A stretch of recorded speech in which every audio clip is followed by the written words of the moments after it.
یہ 2 مغوی جو ہیں یہ بھی بازیاب کرا لیے گئے ہیں۔ اب آتے ہیں داعش کے خلاف اس کارروائی کے حوالے سے بات کرتے ہیں جو افغان طالبان نے کی ہے، اور یہ کارروائی کابل ایئرپورٹ کے قریب کی گئی ہے۔ یہ مبینہ مرکز تھا داعش کا، اور اس پر جب چھاپہ لگایا گیا تو خودکش جیکٹ تیار کرنے والا جو سامان ہے، یہ بارودی سرنگیں یہ برآمد کی گئی ہیں۔ یہ افغان طالبان سے وابستہ جو المرصاد میڈیا ہے اس نے یہ خبر جاری کی ہے، اور اس کے مطابق اس آپریشن کے نتیجے میں داعش کے 2 ارکان مارے گئے ہیں، اور ہتھیاروں، بڑی مقدار میں دھماکہ خیز مواد، خودکش jackets, detonators, remote control devices اور بم بنانے کے دیگر آلات کو ضبط کیا گیا ہے۔ یہ بھی بتایا گیا ہے کہ یہ گروہ تقریبی سرگرمیوں میں استعمال کرنے اور منصوبہ بندی کر رہا تھا حملوں کے حوالے سے، اور دیگر مقامات پر یہ دھماکہ خیز مواد جو ہے یہ منتقل کرنا چاہ رہا تھا، اور اس کمپاؤنڈ میں یہ مواد جو ہے یہ تیار کیا جا رہا تھا۔ داعش کی طرف سے اس کارروائی پر کوئی رد عمل ابھی تک سامنے نہیں آیا۔ یہ جو ایران کے حوالے سے بتایا گیا ہے، ایران نے یہ جو داعش کی تحریک ہے، یعنی جو داعش خراسان ہے، اس کے 9 ارکان کو پھانسی پہ چڑھایا ہے۔ باقاعدہ اس حوالے سے مقدمہ ان پہ چلایا گیا، اور یہ بتایا گیا کہ یہ ملک کے اندر دہشت گردی کی کارروائیوں کی منصوبہ بندی میں یہ مصروف تھے یہ لوگ، اور باقاعدہ ان پہ جرم ثابت ہوا، اور جن کی شناخت بھی جو ہے یہ بتائی گئی ہے کہ یہ 9 افراد جو تھے یہ ایران کے مختلف علاقوں سے ان کا تعلق تھا، اور یہ مربوط حملوں کی منصوبہ بندی میں یہ گروپ جو ہے یہ ملوث تھا۔ 2017 سے اس کی گروپ کی سرگرمیوں پہ نظر رکھی جا رہی تھی۔ گراؤنڈ فورسز کے کمانڈر بریگیڈیئر جنرل محمد پاکور کے مطابق ایران 2017 میں سیکیورٹی فورسز نے جو ہے وہ دہشت گرد سیل کو ختم کر دیا تھا ان کا، اور نے کہا کہ اس گروپ نے ملک میں دراندازی اور شہریوں کے خلاف مہلک حملے کرنے کا منصوبہ بنایا تھا، لیکن انٹیلیجنس کارروائیوں کے دوران اسے روک دیا گیا،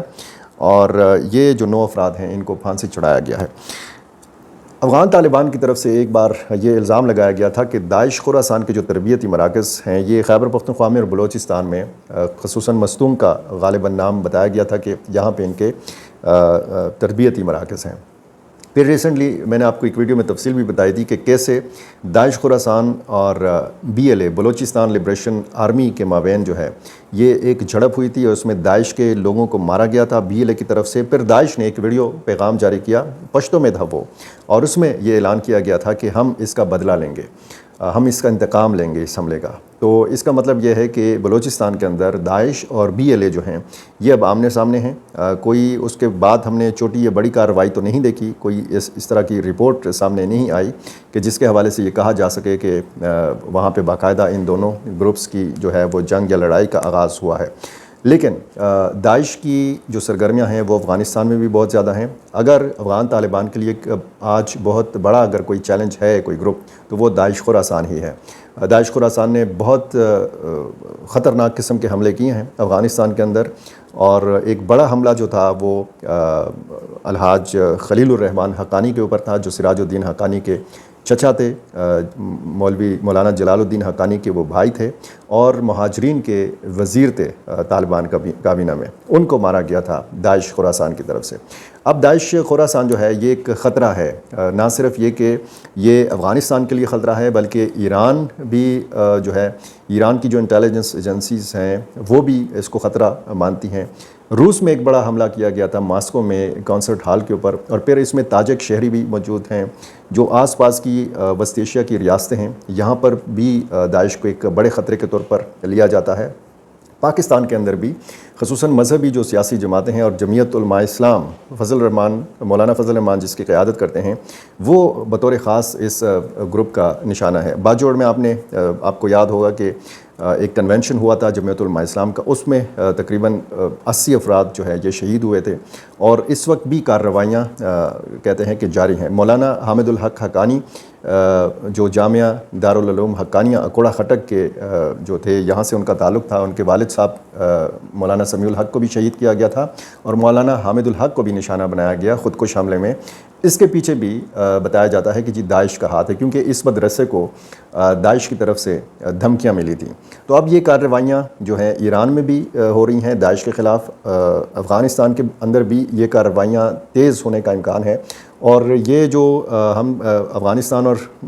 پاکستان کے تعلقات میں بہتری کی بات کرتے ہیں، اس میں سیکیورٹی معاملات کے حوالے سے بات کرتے ہیں، تو بہت سارا اتفاق رائے جو ہے افغان طالبان اور پاکستان کے بیچ میں کالعدم تنظیموں کے حوالے سے پایا جاتا ہے، اور خصوصاً ٹی ٹی پی کے معاملات کے حوالے سے پاکستان کے کنسرنز ہیں، مشترکہ جو کنسرنز ہیں وہ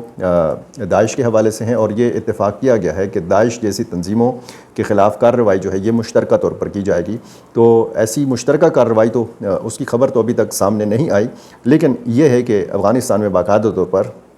عملی کارروائیوں کا آغاز کر دیا گیا ہے افغان طالبان کی طرف سے، اور پاکستان میں تو ہر قسم کی جو اس قسم کی تنظیمیں ہیں اس کے خلاف مسلسل ایسی کارروائیاں جاری ہیں۔ میرا چینل آپ نے ابھی تک سبسکرائب نہیں کیا تو یہ کر لیجئے، مجھے اپنی رائے سے ضرور نوازا کیجیے۔ بہت شکریہ۔